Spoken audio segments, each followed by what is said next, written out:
इंद्रा, तूने मेरा मजाक उड़ाया है ना, मैं इसका पति सोच लेकर रहूंगा। आज से हजारों नहीं लाखों साल पहले की बात है। एक ऐसे महान ब्राह्मण आशी हुए जिन्हें स्वयं भगवान शिव ने अपने हाथों से संजीवनी विद्या सौंपी थी। वेद, उपनिषद, शस्त्र, शास्त्र, ज्योतिष, तंत्र, नीति, हर विद्या में पारंगत। देवता उन्हें अपना गुरु बनाने को आतुर थे, लेकिन नियति ने पलटी मार दी।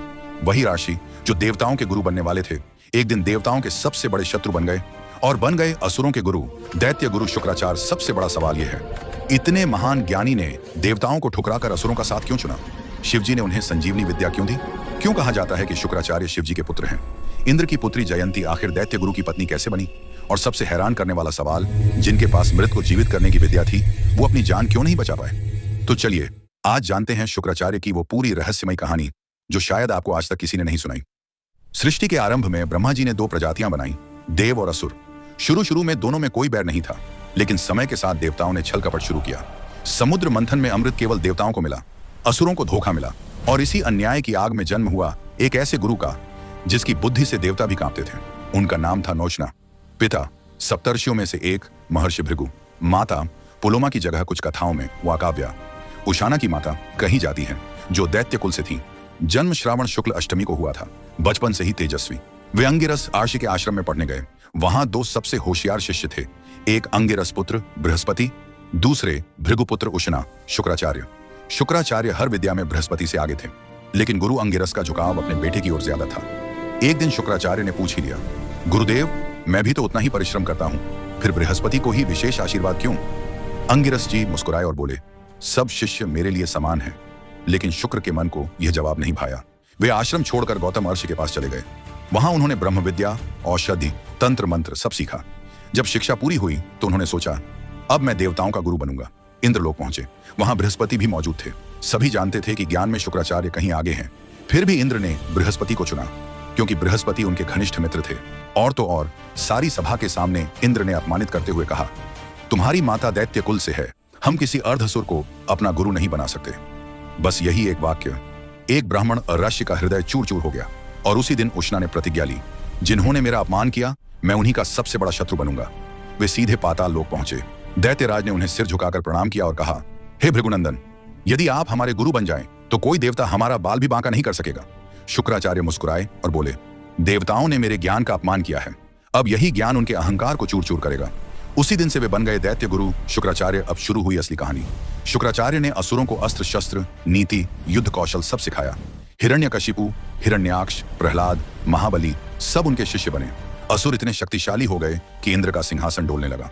लेकिन एक समस्या थी, देवताओं के पास अमृत था, मरते ही फिर जीवित हो जाते।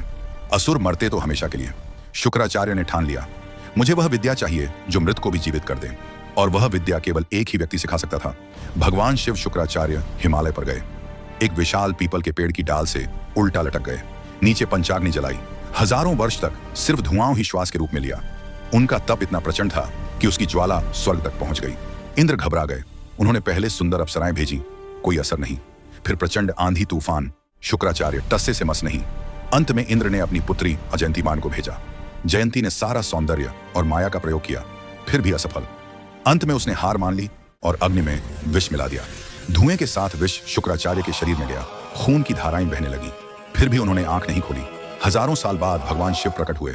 वत्स, मांगो क्या चाहते हो? शुक्राचार्य ने हाथ जोड़े। प्रभु, संजीवनी विद्या। शिवजी ने पूरी विद्या सिखाई और चेतावनी दी, इसका दुरुपयोग मत करना। शुक्राचार्य ने वचन दिया। संजीवनी विद्या मिलते ही शुक्राचार्य असुरों के लिए अमृता का वरदान बन गए। युद्ध में असुर मरते और तुरंत जीवित हो जाते। देवता हारने लगे। देवता शिवजी के पास गए और रोने लगे। शिवजी क्रोधित हुए, तुमने मेरे दिए ज्ञान से सृष्टि का संतुलन बिगाड़ दिया। शुक्राचार्य ने कहा, देवता भी तो अमृत पीकर अमर हैं, मैं अपने शिष्यों को क्यों ना बचाऊं? शिवजी का क्रोध और भड़क उठा। उन्होंने विशाल रूप धारण किया और शुक्राचार्य को गिर निगल लिया। शिव के उदर में अंधेरा ही अंधेरा।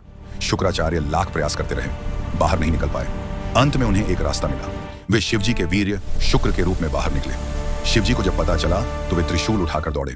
शुक्राचार्य भागते भागते माता पार्वती की शरण में गए। पार्वती जी ने कहा, प्रभु, यह आपके वीर्य से उत्पन्न हुआ है, इसलिए आपका पुत्र ही है, इसे मारना पाप होगा। शिवजी शांत हुए और बोले, तथास्तु।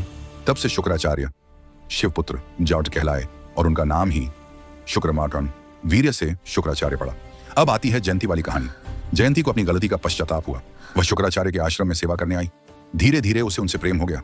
शुक्राचार्य ने बहुत मना किया, तुम देवकन्या हो, मैं देवताओं का शत्रु। लेकिन जयंती नहीं मानी। आखिर दोनों का विवाह हो गया। इंद्र की बेटी बन गई दैत्य गुरु की पत्नी। अब आखिरी और सबसे दुखद अध्याय। देवगुरु बृहस्पति ने अपने पुत्र कच्छ मानमण को शुक्राचार्य के पास भेजा। जाओ संजीवनी विद्या चुरा कर लाओ। कच्छ आश्रम में रहने लगा। शुक्राचार्य की पुत्री एड देवयानी ली को कच्छ से प्रेम हो गया। असुरों को यह बर्दाश्त नहीं हुआ। उन्होंने कच्छ को कई बार मारा।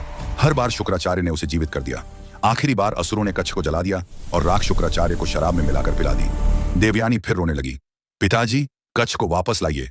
शुक्राचार्य संकट में, अगर कच्छ को जीवित करेंगे तो खुद मर जाएंगे, क्योंकि कच्छ उनके पेट में है। लेकिन पुत्री का मोह दुनिया के सबसे बड़े गुरु पुत्री के सामने हार गए। उन्होंने कच्छ को पहले संजीवनी विद्या सिखाई, फिर मंत्र पढ़ा। कच्छ उनके उदर को चीर कर बाहर निकला और शुक्राचार्य की मृत्यु हो गई। कच्छ ने सबसे पहले अपने गुरु को ही संजीवनी मंत्र से जीवित किया। फिर देवयानी ने विवाह का प्रस्ताव रखा। कच्छ ने मना कर दिया, मैं तुम्हारे पिता के उदर से निकला हूं, इसलिए तुम्हारा भाई हुआ। देवयानी ने क्रोध में श्राप दे दिया, जब सबसे ज्यादा जरूरत होगी तब तुम ये विद्या भूल जाओगे।